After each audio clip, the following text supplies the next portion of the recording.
Bantah usir jamaah, klarifikasi Wadan Pas Pampres usai viral disebut usir warga saat Gibran mau salat. Wakil Komandan Pasukan Pengamanan Presiden, Brigadir Jenderal Samson Sitohang menyebut bahwa orang yang diminta bergeser saat Wakil Presiden Gibran Rakabuming Raka adalah anggota Pas Pampres.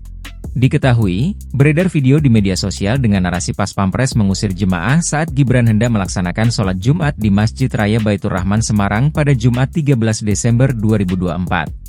Kan ada yang berdiri, kalau tidak salah di TikTok itu justru malah anggota saya sendiri, ini memang anggota kita yang duduk di situ untuk tempatlah untuk penjabat yang lain, nah itu sama sekali tidak ada penggeseran apalagi pengusiran tidak ada sama sekali, kata Samson di Istana Wakil Presiden, Rabu, 18 Desember 2024. Selain itu, Samson menjelaskan bahwa peristiwa tersebut tidak terjadi pada syaf paling depan namun lebih ke arah tengah.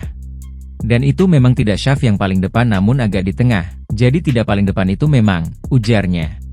Oleh karena itu, dia menilai narasi yang beredar di media sosial tidak mencerminkan kondisi sebenarnya. Samson menegaskan bahwa Pas Pampres memiliki prosedur tetap untuk menjaga keamanan dari Wapres. Biasalah, ini kan orang-orang yang tidak bertanggung jawab itu kalau saya bilang, jadi kita punya protap sendiri apalagi Bapak Wapres itu selalu menekankan kepada kita untuk selalu humanis pada masyarakat, katanya. Adapun video Pas Pampres yang dinarasikan usir jamaah dibagikan akun X @ferizandra pada Senin, 16 Desember 2024, dan viral di berbagai platform media. Ini gimana konsepnya orang yang datang belakangan menggusur jamaah yang udah datang duluan ke masjid? Tulis akun tersebut sambil mengunggah video tentang momen pengusiran tersebut.